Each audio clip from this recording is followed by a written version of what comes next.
प्यारे बच्चों, आज हम आप लोगों को एक बड़ी ही दिलचस्प, रोचक और ज्ञानवर्धक अपने जीवन में इसको उतारने वाली ये जो चीज है, जो बताने जा रहे हैं आपको, पढ़ाने जा रहे हैं आपको, आप इसको जरूर ध्यान से पढ़ें, देखें और कोशिश भी करें कि कैसे कैसे हम आपको पढ़ा रहे हैं, इसको आप लोग घर पर जाकर के दोहराएं।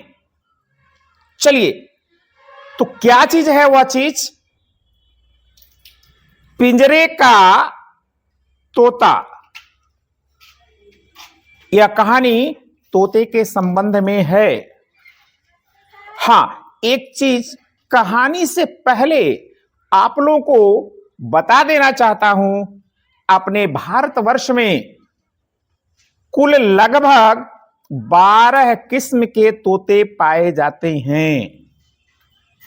इनका विस्तार कोशिश करेंगे आप लोगों को शेयर करने के लिए। चलिए पहुंचते हैं कहानी पर। मोना के घर के बरामदे में एक पिंजरा टंगा था। उसमें एक तोता था। घर के लोग उसे मिट्ठू कहकर पुकारते थे। उसका रंग हरा और चोंच लाल थी। मिट्ठू देखने में बहुत सुंदर था। जब घर के लोग कुछ बोलते थे तो वह उनकी नकल उतारता था। बच्चे उसकी आवाज सुनकर बहुत खुश होते थे। प्यारे बच्चों, आप सभी तोते को देखे होंगे। यहां चित्र में भी दिखलाया गया है, बताया गया है। इसको भी देखकर आप समझ सकते हैं। हां, एक चीज और ध्यान दीजिएगा। तोता जो है, यह वास्तव में हमारी आपकी नकल बड़े ढंग से, बड़े सलीके से कर लेता है, और यही चीज है जो लोग इनको पालते हैं। चलिए बढ़ते हैं आगे। मिट्ठू बहुत खुश था। उसे घर के लोग बहुत प्यार करते थे। उसे अच्छी अच्छी चीजें खाने को मिलती थीं। सब लोग उसका ध्यान रखते थे।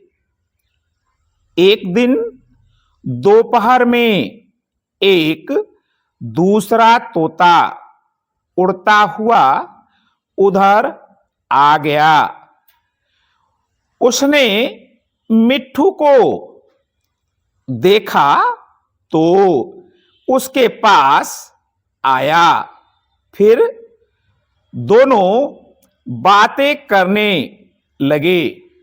प्यारे बच्चों, यह तोतों में बड़ी अच्छी, या कह सकते हो कि अधिकतम चिड़ियों में यह गुण पाए जाते हैं।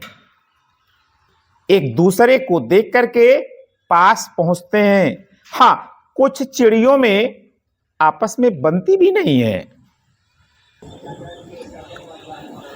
मिट्ठू ने पूछा, भाई जिंदगी कैसी कट रही है?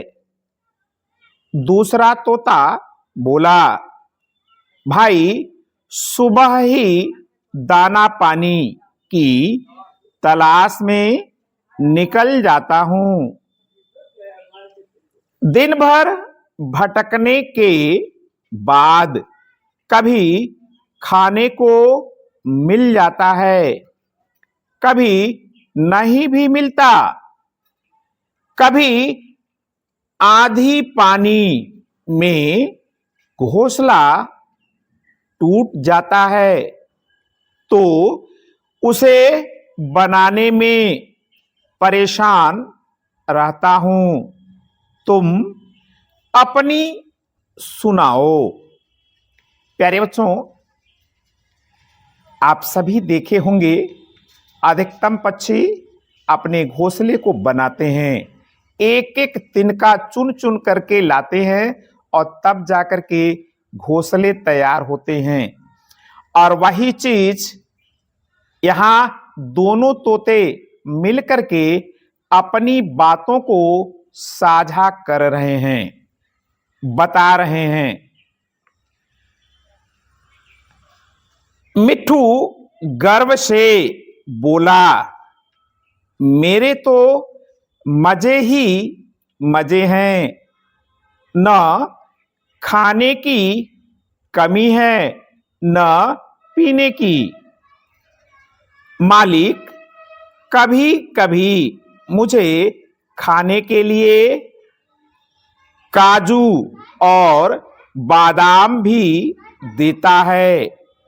मेरा पिंजरा तो तुम देख ही रहे हो कितना मजबूत है। आधी पानी के समय मालिक इसे अंदर कमरे में टांग देता है, फिर मुझे कोई परेशानी नहीं होती। अपने दिन बहुत आराम से कट रहे हैं। दूसरा तोता बोला, भाई एक बात तो बताओ, क्या कभी खुले आसमान में उड़ने का मौका भी मिल जाता है? यह प्रश्न किया। प्यारे बच्चों, तो मिट्ठू का उत्तर सुने। मिट्ठू ने कहा, ऐसा तो कभी नहीं होता। मालिक मुझे कभी आसमान में उड़ने नहीं देगा। उसे डर है कि ऐसा करते ही मैं उड़ जाऊंगा और फिर कभी लौटकर नहीं आऊंगा। दूसरे तोते ने कहा, फिर तो तुम्हारा जीवन बेकार है। पंछी होकर अगर तुम आसमान में नहीं उड़ सकते तो तुम्हारे जीवन में क्या आनंद रह गया? मैं तो अपनी आजादी किसी कीमत पर नहीं गंवा सकता। ऐसा जीवन तुम्हें ही मुबारक, मैं तो चला। प्यारे बच्चों, ऐसा कह करके तोता उड़ चला। यहां देखें, चित्र में भी बताया गया है आपको समझने के लिए। एक चीज और बता दें, यहां बड़े प्यार की, बड़े अकल की बात इसने कही थी, बड़े सोच की बात बताया है इसने, बड़े ज्ञान की बात बताया है। आप भी इस पर विचार करिएगा। इतना कहकर दूसरा तोता उड़ गया।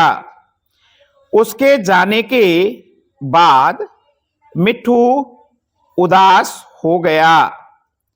वह सोचने लगा, काश मुझे भी एक बार खुले आसमान में उड़ने का मौका मिले। प्यारे बच्चों, आप खुद बताइए, क्या यह अच्छा है तोते को पिंजरे में रखा गया? निश्चित रूप से आप भी अगर सोच करके उत्तर देंगे तो यही कहेंगे कि बिल्कुल नहीं। आजादी आजादी होती है, स्वतंत्रता स्वतंत्रता होती है। माना कि मिट्ठू को बहुत सारी चीजें खाने के लिए मिली बिना परिश्रम के, लेकिन वह पिंजरे में बंद था, स्वच्छंद रह नहीं सकता, स्वयं निर्णय ले नहीं सकता, स्वयं उड़ नहीं सकता। तो प्यारे बच्चों, यह हुई ना ज्ञान की बात। हां, एक चीज और कहेंगे आप लोगों से, आप अपने मित्रों को कहिए हमारे सर जी पढ़ाने के साथ साथ यूट्यूब चैनल पर भी रहते हैं। आपके अलावा वे लोग जो यहां नहीं आ रहे हैं पढ़ने, वे लोग यूट्यूब चैनल पर आसानी से हमें पढ़ सकते हैं, ज्ञान प्राप्त कर सकते हैं। चैनल को लाइक करें, शेयर करें, सब्सक्राइब करें, कमेंट में लिखें। और बहुत सारे बच्चे हमें कमेंट में लिखते भी हैं, उनको मैं पढ़ता भी हूं और उनके अनुरूप ही कहानियों को सुनाने की कोशिश कर रहा हूं। तो आज के लिए बस इतना ही। मिलते हैं ऐसे ही रोचक और ज्ञानवर्धक कहानी को लेकर। तब तक के लिए धन्यवाद।